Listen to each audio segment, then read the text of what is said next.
Capítulo 45. Uma chuva caía levemente. Puxei o meu manto mais para junto de mim. O vento rodopiava, vinha em rajadas, com um sibilar na voz. As brumas faziam arder as minhas bochechas com 1000 sussurros de aviso. Este era o começo ou o fim. O universo cantou o seu nome para mim. Eu apenas o cantei em resposta. Durante quantos séculos esse nome havia ficado em circulação? Quantos o ouviram e viraram as costas? Até mesmo agora, a escolha ainda era minha. Eu podia virar as costas. Esperar que outra pessoa ouvisse o chamado. De repente, fui atingida pela imensidão da tarefa que estava diante de mim.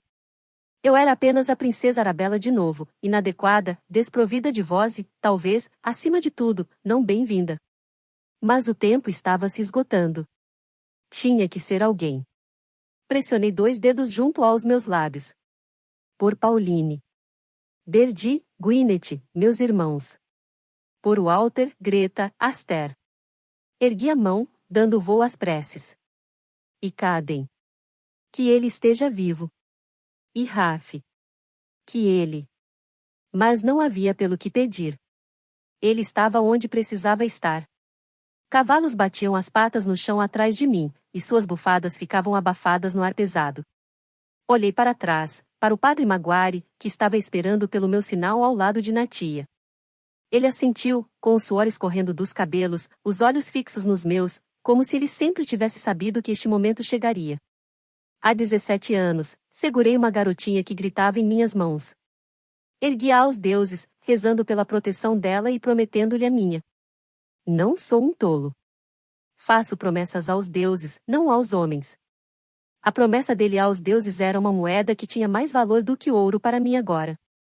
Fitei minha antiga vida que se espalhava pelas colinas e pelos vales em uma colcha de retalhos de memórias, as ruínas disformes, a baía coberta de branco, o pináculo inclinado de Golgata, os pequenos vilarejos aninhados do lado de fora das muralhas da cidade, as ruas do vilarejo, as torres da cidadela, a abadia onde eu deveria me casar, o mesmo lugar em que um jovem sacerdote havia erguido uma bebezinha e prometido-lhe a sua proteção, enquanto outros haviam conspirado contra ela desde o início. Esta era Cívica. O coração de Morrigan. Eu estava entrando em uma cidade que me desprezara. Guardas postados ao longo das estradas estariam procurando pela princesa Arabella. No entanto, uma viúva velada viajando com a jovem filha e acompanhada de um sacerdote? Nós não sofreríamos muito escrutínio. Você acha que Caden está morto? Perguntou Natia. Não, respondi pela 3ª vez. Natia estava traindo o que ela havia se esforçado tanto para negar, até para si mesma. Eu entendia a negação de sentimentos. Às vezes, isso se fazia necessário. Ele vai estar lá, garanti. Mas eu também me perguntava, onde ele estava? Uma semana atrás, quando ele não aparecerá no nosso ponto de encontro ao meio-dia, eu riscara as palavras reservatório do moinho na terra e partirá. Eu não tinha outra escolha. Agora que eu sabia que Pauline estava em Cívica, estava preocupada com o perigo que ela corria e com atrás de quem ela poderia ir em busca de ajuda, e que poderia subestimar a fúria do meu pai. Eu também estava preocupada em relação às mensagens que eu havia enviado antes de saber que ela e as outras estariam aqui. Eu sabia que as mensagens acrescentariam um perigo incauto à cidade, ambas entregues por mensageiros de fora de Morrigan, o que as tornava não rastreáveis. A primeira mensagem provavelmente havia chegado alguns dias atrás. Eu estou aqui. Observando vocês. Sei o que vocês fizeram. Tenham medo. Geselia. É claro que a mensagem seria lida pelo chanceler primeiro, mas a notícia sobre eu enviar uma missiva seria espalhada como se fosse uma peste entre aqueles que com ele conspiravam. Minha primeira tarefa era simplesmente estar ali. Se eles achassem que eu já estava na cidade, não estariam observando tão atentamente as estradas que davam para ela. Uma vez que eu estivesse dentro de Cívica, haveria muitos lugares onde eu poderia me esconder. Eu conhecia todas as ruelas e alcovas escuras. O benefício adicional pelo qual eu esperava era que os bilhetes fossem aumentar a ansiedade dos traidores. Agora eu não seria a única que estaria olhando para ver se estava sendo seguida, eles também olhariam para trás. E, no fim das contas, mensagens eram minha marca registrada. Eu queria que eles pensassem que eu estava tão confiante e destemida quanto eu estivera na ocasião em que deixei o bilhete meses atrás na gaveta oculta do erudito real. Walter tinha me contado como isso os havia levado a uma busca ensandecida na cidadela pelos livros que haviam sumido. Uma busca impulsiva. Até mesmo os criados chegaram a notar. Eu esperava que esses bilhetes fossem ajudar com o fato de que eles cometeriam erros idiotas outra vez. Assim como Walter notara, Bryn e Regan também poderiam perceber. Eu precisava que os mais altos conspiradores fossem expostos, ou que ao menos ficassem mais visíveis. A segunda mensagem provavelmente chegaria a qualquer dia, aquela que dirigia ao erudito real. Devolvi os seus livros. Espero que você os encontre antes que outra pessoa o faça. Tenha medo. Geselia. Puxei o lenço de luto e o ajustei por cima da minha cabeça e da minha face.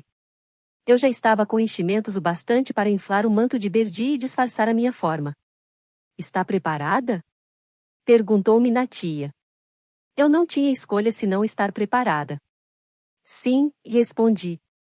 Nós atravessamos e descemos pela íngreme encosta da colina e estávamos prestes a sair de um bosque e entrar na estrada quando fui abalada pelo óbvio.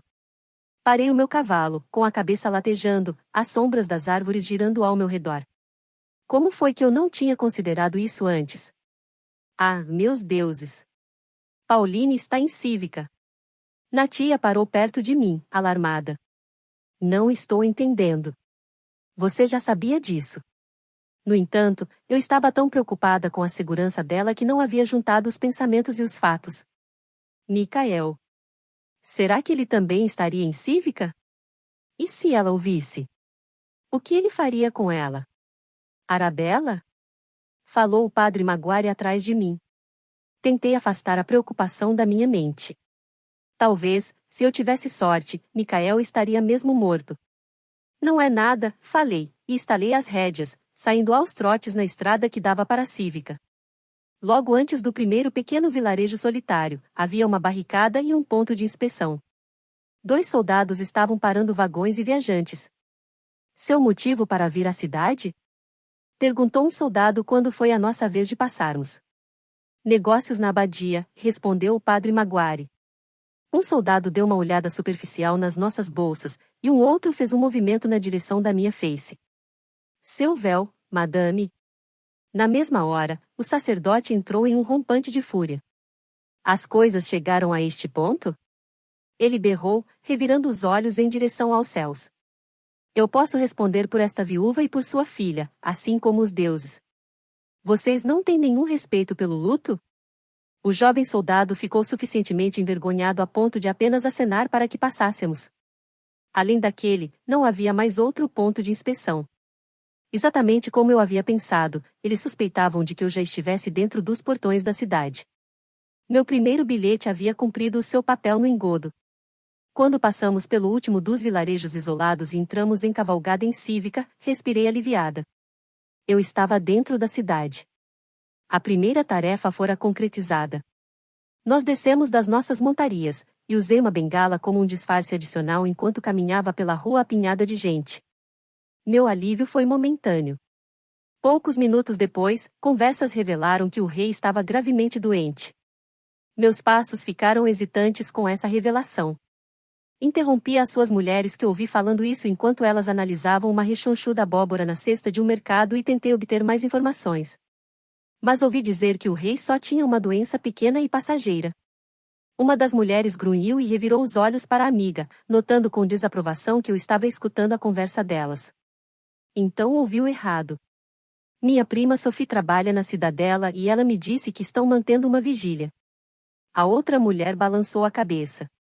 E eles não mantêm vigílias para tosses passageiras. Assenti e segui em frente. Natia e o padre Maguire me encararam com olhos questionadores, mas eu mantive o foco. O plano não havia mudado. Não muito, ao menos.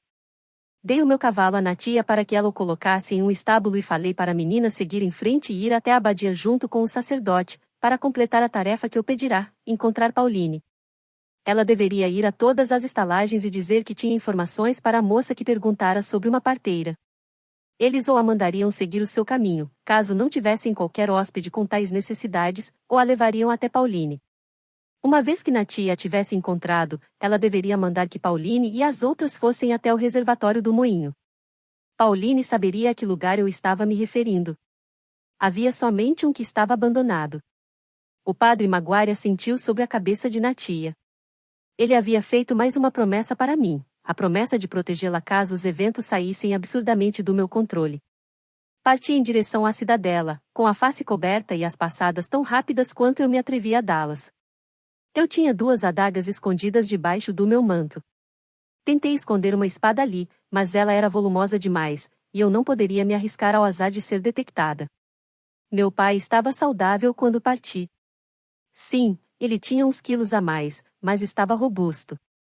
Eu não deixei de pensar na possibilidade de que isso fosse uma armadilha.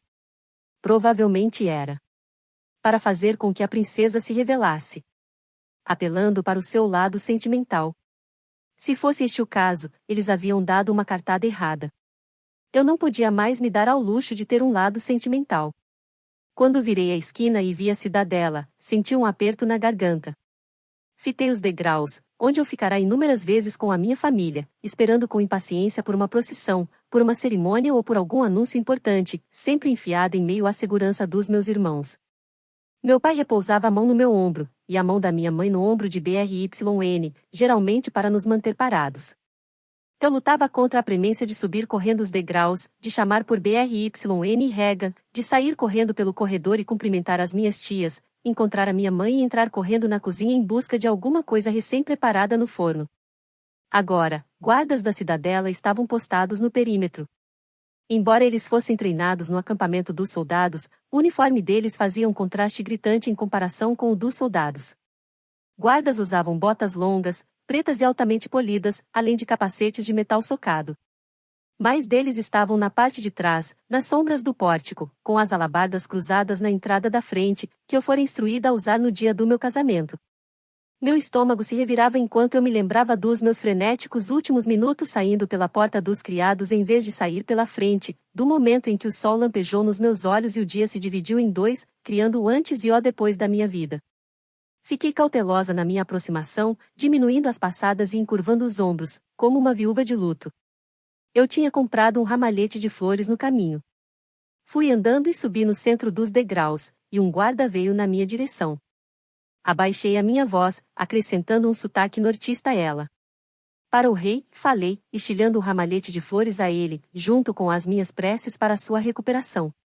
Ele pegou de mim um pequeno buquê de prímulas. Cuidarei para que ele as receba. E o príncipe Regan? Falei ainda. Minhas preces para o príncipe também. Ele está se preparando para assumir o trono? O guarda lançou um olhar com o rosto franzido, irritado, para mim, mas rapidamente se corrigiu. Eu era uma viúva, afinal de contas, e talvez a viúva de um soldado. O príncipe Regan está fora, cuidando dos seus deveres, assim como o príncipe BRYN.